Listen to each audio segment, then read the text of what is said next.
ಕೆಳಗೆ ಭೋರ್ಗರೆಯುವಂತ ನದಿ, ಮೇಲೆ ಮಣ್ಣಿನ ಗುಡ್ಡ, ಇದರ ನಡುವೆ ರಾಷ್ಟ್ರೀಯ ಹೆದ್ದಾರಿ.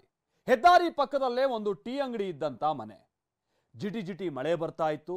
ಹೆದ್ದಾರಿಯಲ್ಲಿ ಓಡಾಡ್ತಾ ಇದ್ದಂಥವರು ಟೀ ಅಂಗಡಿ ಬಳಿ ವಾಹನ ನಿಲ್ಲಿಸಿ ಟೀ ಕುಡಿತಾ ಇದ್ರು.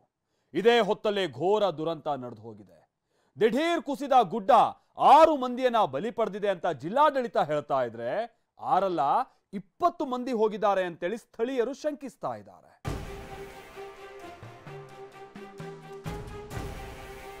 ಉತ್ತರ ಕನ್ನಡದಲ್ಲಿ ಗುಡ್ಡದ ಭೂತ, ಜನರಿಗೆ ಆಘಾತ.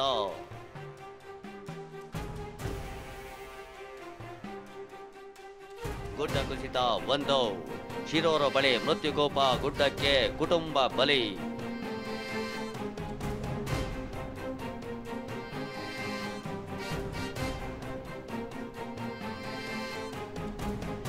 ಗುಡ್ಡ ಕುಸಿತ 2, ಕುಮಟಾ ಶಿರಸಿ ಹೆದ್ದಾರಿಯಲ್ಲೇ ಗುಡ್ಡ ಕುಸಿತ, ಸಂಚಾರ ಬಂದ್.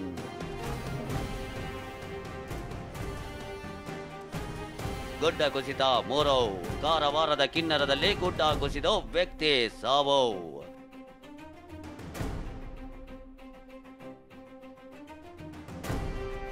ಗುಡ್ಡ ಕುಸಿತ 4, ಮನೆ ಮೇಲೆ ಬಿದ್ದ ಮಣ್ಣಿನ ರಾಶಿ, ಕುಟುಂಬ ಬಚಾವ್.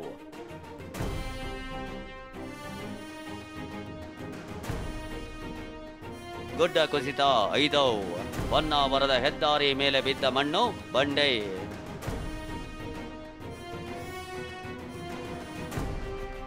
ಗುಡ್ಡ ಕುಸಿತ 6, ಗೋಕರ್ಣದ ರಾಮತೀರ್ಥದಲ್ಲಿ ಗುಡ್ಡ ಕುಸಿತ.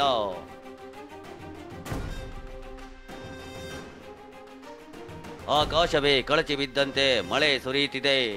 ಕಣ್ಣೆದುರಿಗಿರೋ ನದಿ ಎದೆ ಮಟ್ಟಕ್ಕೆ ಹರಿಯುತ್ತಿದೆ. ಬೆನ್ನ ಹಿಂದಿರೋ ಗುಡ್ಡ ಭೂತವಾಗಿ ಕಾಡ್ತಾ ಇದೆ. ರಾತ್ರಿ ಮಳೆಯಾದ್ರೆ ಯಾವಾಗ ಏನಾಗುತ್ತೋ ಅನ್ನೋ ದಿಗಿಲು. ಹೀಗೆ ಭಯ, ಆತಂಕ, ದಿಗಿಲಲ್ಲೇ ದಿನ ದೂಡ್ತಾಗಿದ್ದ ಉತ್ತರ ಕನ್ನಡದ ಜನರಿಗೆ ದೊತ್ತನೆ ಆಘಾತವೊಂದ ಎದುರಾಗಿದೆ. ಕಣ್ಣೆದುರೇ ಘೋರ ದುರಂತ ನಡೆದು ಹೋಗಿದೆ. ಆ ಘೋರ ದುರಂತಕ್ಕೆ ಈ ದೃಶ್ಯಗಳೇ ಸಾಕ್ಷಿ.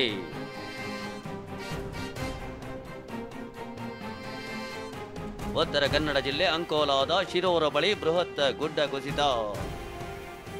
ಒಂದೇ ಕುಟುಂಬದ 5 ಜೀವಂತ ಸಮಾಧಿ, 20 ಜನ ಮೃತಪಟ್ಟಿರೋ ಶಂಕೆ. 20 ಜನ, 3 ಮನೆ, 3 ಗ್ಯಾಸ್ ಟ್ಯಾಂಕರ್, 1 ಕಾರು. ಒಂದು ಬೃಹತ್ ಗುಡ್ಡ ಕುಸಿತ ಎಲ್ಲವನ್ನೂ ಸರ್ವನಾಶ ಮಾಡಿದೆ. ಉತ್ತರ ಕನ್ನಡ ಜಿಲ್ಲೆಯ ಅಂಕೋಲಾ ತಾಲೂಕಿನ ಶಿರೋರು ಬಳಿ ಬೃಹತ್ ಗುಡ್ಡ ಕುಸಿದು 6 ಜನರನ್ನ ಬಲಿ ತೆಗೆದುಕೊಂಡಿದೆ. ಇದರಲ್ಲಿ ಟೀ ಅಂಗಡಿಯ ಮಾಲೀಕ ಲಕ್ಷ್ಮಣ್ ಬೊಮ್ಮಯ್ಯ ನಾಯ್ಕ್, ಪತ್ನಿ ಶಾಂತಿ ನಾಯ್ಕ್, ಮಗು ಆವಂತಿಕಾ ಲಕ್ಷ್ಮಣ್ ನಾಯ್ಕ್ ಮೃತದೇಹ ಸಿಕ್ಕಿದೆ. ಇಲ್ಲಿ ಒಂದು ಟೀ ಸ್ಟಾಲ್ ಅಲ್ಲಿ 5 ಜನ, ಒಂದು family, entire family, husband wife, 2 ಮಕ್ಕಳು ಪ್ಲಸ್ ಇನ್ನೊಬ್ಬರು ಹಿರಿಯವರು ಇದ್ರು. ಆ್ಯಂಡ್ ಆಪೋಸಿಟ್ ಸೈಡಲ್ಲಿ 2 ಮನೆ ಇತ್ತು, ಅಲ್ಲಿಂದ ಒಬ್ಬರು. ಸೊ ಟೋಟಲ್ 6 ಪೀಪಲ್ಗೆ ಅಫೆಕ್ಟ್ ಆಗಿದೆ ಅಂತ ನಮ್ಮ ಪ್ರಕಾರ ಕರೆಕ್ಟ್ ಮಾಹಿತಿ ಇರುವುದು. ಗಂಗಾವಳಿ ನದಿಯಲ್ಲೇ ಕೊಚ್ಚಿ ಹೋದ್ರ 20 ಜನರು.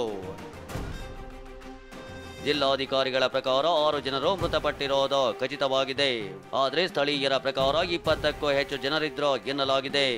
ಅಷ್ಟಕ್ಕೂ ಆಗಿದ್ದೇನೆಂದ್ರೆ, ರಾಷ್ಟ್ರೀಯ ಹೆದ್ದಾರಿ 66ರಲ್ಲಿ ಮನೆಗೆ ಅಂಟಿಕೊಂಡಂತೆ ಟೀ ಅಂಗಡಿ ಇತ್ತು. ಇದೇ ಟೀ ಅಂಗಡಿ ಮೇಲೆ ಬೆಳಗ್ಗೆ 8:30ಕ್ಕೆ ಭೂಕುಸಿತವಾಗಿದೆ. ಅಲ್ಲೇ 3 ಗ್ಯಾಸ್ ಟ್ಯಾಂಕರ್ಗಳು ಕೂಡ ನಿಂತಿದ್ವು. ಏಕ್ದಮ್ ಕುಸಿದ ಗುಡ್ಡ ಟೀ ಅಂಗಡಿ ಮತ್ತು ಮನೆಯನ್ನ ಮುಚ್ಚಿ ಹಾಕಿತ್ತು. ಗುಡ್ಡ ಕುಸಿದ ರಭಸಕ್ಕೆ 3 ಗ್ಯಾಸ್ ಟ್ಯಾಂಕರ್ ಪೈಕಿ 2 ಟ್ಯಾಂಕರ್ಗಳನ್ನ ಗುಡ್ಡದ ಮಣ್ಣು ತಳ್ಳಿಕೊಂಡು ಹೋಗಿದೆ.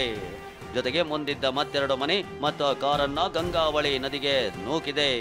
2 ಗ್ಯಾಸ್ ಟ್ಯಾಂಕರ್ಗಳು, 3 ಮನೆ, 1 ಕಾರು ನದಿ ಪಾಲಾಗಿದೆ. ಈ ವೇಳೆ ಕ್ಲೀನರ್ ಒಬ್ಬ ಸ್ವಲ್ಪದರಲ್ಲೇ ಪ್ರಾಣ ಉಳಿಸಿಕೊಂಡಿದ್ದಾನೆ. ಆ ಹೋಟೆಲಿಂದ ಸ್ವಲ್ಪ ಹಿಂದ್ಗಡೆ ಗುಡ್ಡ ಕುಸಿದದ್ದು ಇನ್ನೊಬ್ಬ ಡ್ರೈವರ್ ಹೇಳ್ದ ನಮಗೆ, ಗಾಡಿಲಿದ್ದ ಡ್ರೈವರ್ ಅವನು ಮತ್ತೊಬ್ಬ ಹೇಳ್ದ ನಮಗೆ ಮಣ್ಣು ಕುಸಿತಿದೆ ಅಂದ್ಕೊಳ್ಳೇನೆ. ಮಣ್ಣು ಕುಸಿದದ್ದು ನೋಡ್ಕೊಂಡು ನಾವು ಗಾಡಿ ಹಿಂದೆ ತೆಗಿಬೇಕಾದ್ರೆ ಮಣ್ಣು ಬಂದು ನಮಗೆ ಹೊಡಿತು. ಅದರಲ್ಲೇ 2 ಗಾಡಿ ನೀರಿಗೆ ಹೋಯ್ತು. ಮನೆಯವರು ಒಂದು ತೊಳ್ಕೊಂಡು ಹೋದ್ರು. ಕಡೆಗೆ ಟ್ಯಾಂಕರ್ ಗಾಡಿ ಡ್ರೈವರ್ ಮಂದಿ ಅವರೆಲ್ಲರೂ ಕೆಳಗಾಗಿದ್ದಾರೆ. ನಮಗೊಂದು ಕಾರ್ ಒಂದು ಓಲ್ಟೇಕ್ ಮಾಡಿತ್ತು, ಬಿಳಿ ಕಾರು. ಅದು ಮಣ್ಣೊಳಗಾಯ್ತು, ಏನೋ ಪಾಸ್ ಆಗೋದೇ ಗೊತ್ತಾಗ್ತಿಲ್ಲ. ಅದ್ರ ನಾಪತ್ತೆಯಾದವರ ಪತ್ತೆಗಾಗಿ NDRF ಶೋಧ. ಧಾರಾಕಾರವಾಗಿ ಸುರಿಯುತ್ತಿರೋ ಮಳೆ ಕಾರ್ಯಾಚರಣೆಗೆ ಅಡ್ಡಿಯಾಗಿತ್ತು. ಇದರ ನಡುವೆಯೂ NDRF ನಾಪತ್ತೆಯಾದವರ ಪತ್ತೆಗಾಗಿ ಶೋಧ ಆರಂಭಿಸಿದೆ. ಒಂದು ತಂಡ ಮಣ್ಣು ತೆರವು ಮಾಡ್ತಾ ಇದ್ರೆ, ಮತ್ತೊಂದು ಟೀಮ್ ನದಿಯಲ್ಲಿ ಶೋಧ ಆರಂಭಿಸಿದೆ.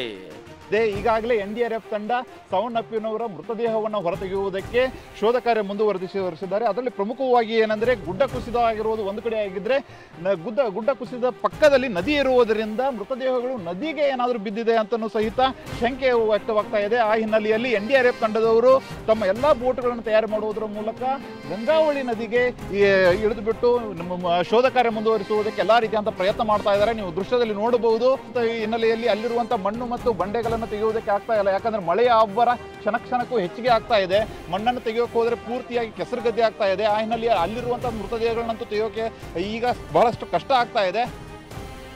ಟೀ ಅಂಗಡಿ ಮಾಲೀಕನಿಗಾಗಿ ಸಾಕು ನಾಯಿ ಮೂಕವೇದನೆ. ನಿಜಕ್ಕೂ ಈ ದೃಶ್ಯ ನೋಡಿದ್ರೆ ಕರುಳು ಚುರುಕನ್ನುತ್ತೆ. ಪಾಪ ಮೂಕ ಪ್ರಾಣಿಗೇನೋ ಗೊತ್ತು ಹೇಳಿ, ತನ್ನ ಮಾಲೀಕ ಮಣ್ಣಲ್ಲಿ ಮಣ್ಣಾಗಿದ್ದಾನೆ ಅಂತ. ಟೀ ಅಂಗಡಿ ಮುಚ್ಚಿ ಹೋದ ಸ್ಥಳದಲ್ಲಿ ಸಾಕು ನಾಯಿ ಪರದಾಡಿದ ದೃಶ್ಯ ಕಲ್ಲು ಹೃದಯವನ್ನು ಕರಗುವಂತೆ ಮಾಡಿದೆ.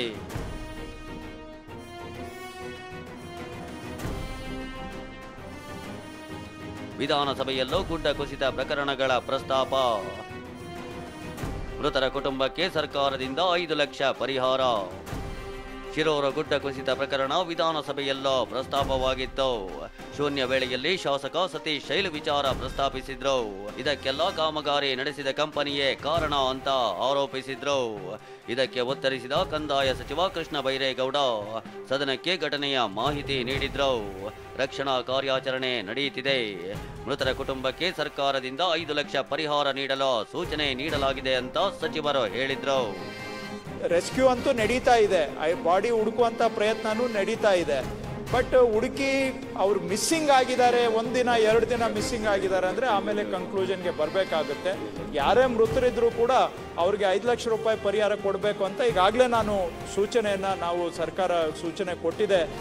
ಕೇವಲ ಶಿರೂರು ಮಾತ್ರವಲ್ಲ, ಉತ್ತರ ಕನ್ನಡದ ಹಲವೆಡೆ ಗುಡ್ಡ ಕುಸಿತವಾಗಿದೆ.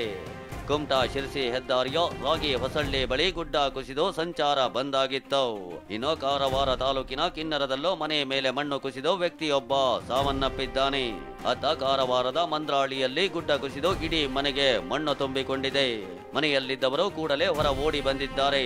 ಇಡೀ ಕುಟುಂಬ ಕೂದಲೆಳೆ ಅಂತರದಲ್ಲೇ ಬಚಾವಾಗಿದೆ. ಹೊನ್ನಾವರದ ವರ್ಣಕೇರಿ ಬಳಿಯೋ ಗುಡ್ಡ ಕುಸಿದು ಅವಾಂತರ ಸೃಷ್ಟಿಯಾಗಿದೆ. ಹೆದ್ದಾರಿ ಮೇಲೆಯೇ ಮಣ್ಣು ಬಂಡೆಗಲ್ಲುಗಳು ಬಿದ್ದಿವೆ.